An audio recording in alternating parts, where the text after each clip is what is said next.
Green Hornet was one of the most anticipated movies coming out in 2011. It was being looked at as a possible way for DC to start their universe the way Marvel had started with Iron Man. Unfortunately, it didn't work. The movie flopped at the box office and barely made its money back worldwide. Despite an all-star cast and Seth Rogen being a co-writer on the script, the movie just failed to hit the correct notes. So, let's jump right into the problems with the movie. It starts with Britt Reed being a kid, presumably around 12 or so. He's in the limo being driven to the Daily Sentinel, which his father owns. His dad tells him that he is in charge of 750 people, so Britt has to be in charge of himself, then rips the head off his doll and scolds his kid. This scene barely pays off 20 minutes later when Britt and Kato are sharing stories about Britt's dad, and that's it. Then we have the brilliant Christoph Waltz as the crime lord standing up to James Franco. It's an odd scene that comes off both as too comedic and too serious without accomplishing what it's trying to accomplish. The double-barreled handgun is very odd. He appears to have been made up for the movie, and the gun is just big and out of place. Not to mention, why wasn't he patted down and searched before he was allowed to enter? I know this is a fantasy world, but come on! He manages to whip out this massive handgun from the chair before any of the bodyguards can react and also gets a briefcase bomb in as well? It just kills the suspension of disbelief and takes you out of the movie. Also, the special effects of the bomb in the background aren't very good. After the building blows up, you very clearly see the fire sticks and gas pipes the crew is using. It didn't look at all like a nightclub with 100 or so people was there at all. The next scene has Britt as an adult, partying in a hotel, I guess. He then is seen with one of the women making out in his dad's garage and in and on various cars in fast motion. The scene is literally there to show you all of the cool cars his dad owns, and that's it. All of these cars are shown just 10 minutes later, so another pointless scene. Britt comes back to the house and is watching the news as reporters are surrounding the home as he finds out his dad just died. The funeral scene is actually nice. Britt is distraught and he's constantly being told how great his dad was as he goes, yeah. It's often how anyone would feel when they have one opinion about their loved one and others saw a different side. The DA, who is Stranger Things David Harbour, comes up to him and tells him he knows how Britt feels and explains about trying to fill the shoes of his own father and offers an ear. It was nice, it was simple, and it showed Britt as a good guy. Then we get into Britt finding out who Kato is and them sharing stories about Britt's dad. Again, a good scene where we learn about why they are both the way they are and also why the Black Beauty is such a tricked out car. They then go and cut off the head of Britt's dad's statue, which I assume is a nod to The Simpsons. A recurring theme in this movie is the constant pop culture references. They date the movie and make it worse. Immediately after Britt cuts off the head, he sees a gang knocking around a couple, because reasons. He tries to help, but realizes he's fairly useless against a half dozen guys. Kato is able to get in there and start kicking ass. For some reason, he checks out all of the things which are or could be used as weapons, and those are highlighted by the movie. This highlight is weird because it seems like it may be part of the goggles, but they've never explained that, and the highlights continue when we are seeing Kato fight from the other side instead of from his perspective, so I guess it's not the goggles at all. Then there was the weird random stretch effect. I don't know what the hell that was all about. There's the police car chase scene, which is apparently meant to show the Black Beauty in action before all of the modifications they end up making. It's okay, but features a little too much banter and shoehorned in again. And now we're on to them going into the paper, labeling the masked man who cut off the head of his dad as the Green Hornet, which is clunky, but fine. He needs to be in charge of the paper and become the hero/villain. Next, Cameron Diaz shows up as a secretary temp who is some sort of mastermind into understanding criminals but works as a temp because apparently nobody takes her seriously. Then Britt negates her because she's a 36-year-old woman whom he has the hots for but is stupid around women who talk. The first girl he was with in the early scenes, he seemed to have no problems around her, but they didn't speak to each other, just had sex. Then they used Cameron Diaz to plan them becoming criminal heroes. A couple of montages, a sleep scene, a cringe scene between Britt and Lenore, and then we're on to another shoehorn scene with clunky exposition where Kato's trying to get laid. For some reason, despite the woman being in there, she's not part of Britt fighting with Kato.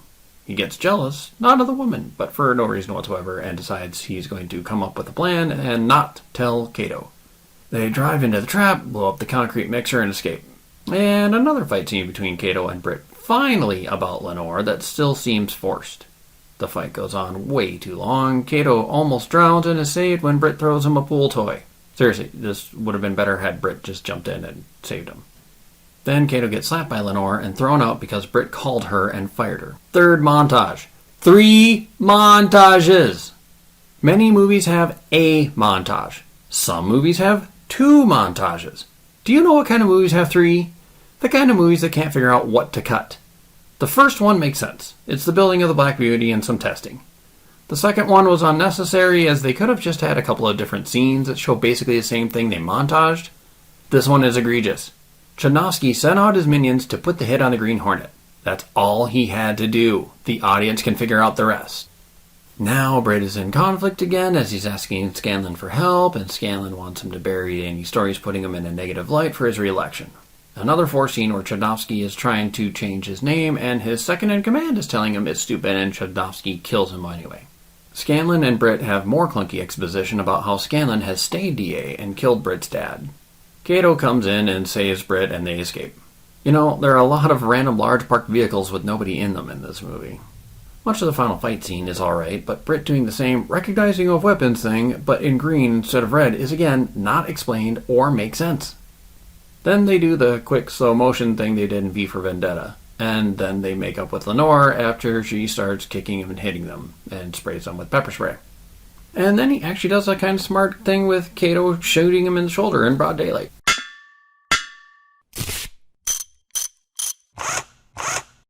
How to fix it.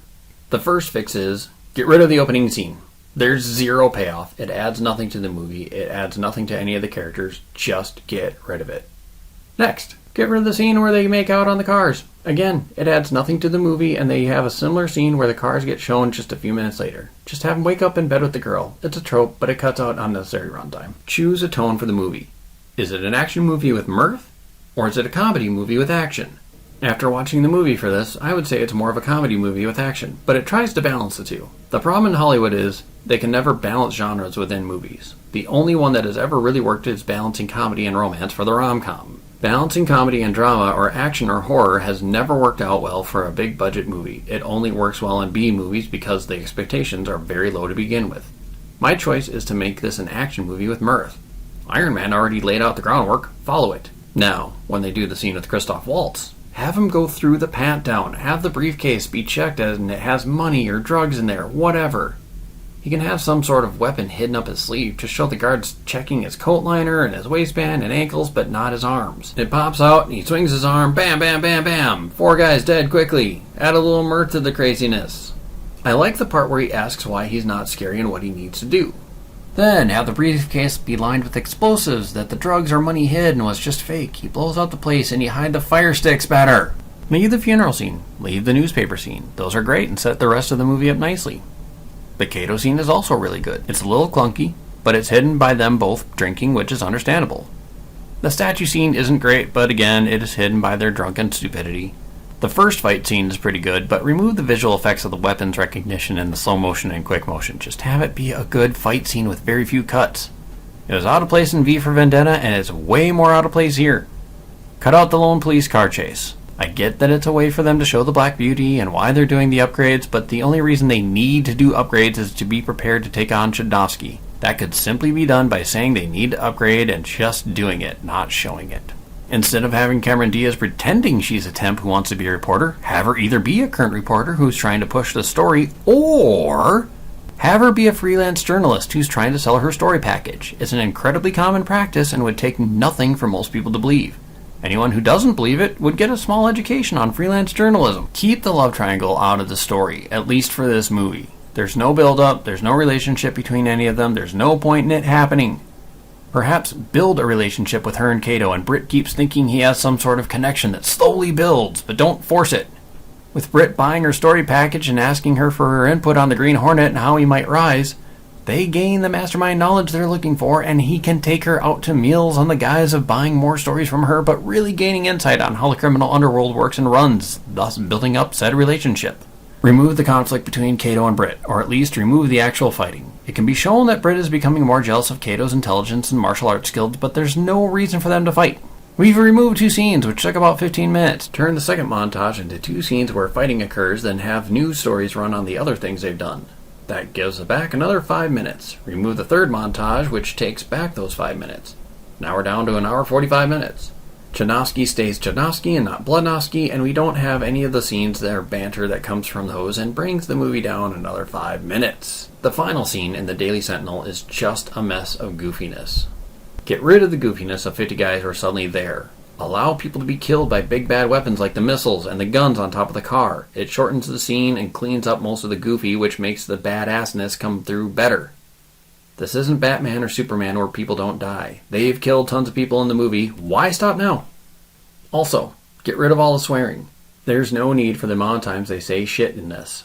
The more swears they use, the less impactful they are when they're used. Even cutting them to half would probably be enough.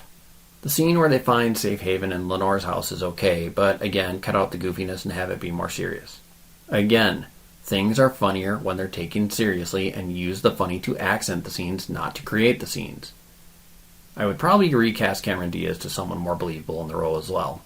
This movie was well ahead of the curve by casting several of these people to begin with. Christoph Waltz had only done Inglourious Basterds in American cinema before this, and David Harbour had been working for a long time but wasn't well known like he is now from Stranger Things. Having someone similar as Lenore would have been great as well. Cameron Diaz wasn't the name that brought people to the theater, and her role wasn't very believable. Hey everybody, thanks for watching. If you liked what you saw, hit that like button. Subscribe for more content, ring the notification bell, and follow me on social media. Links in the description down below.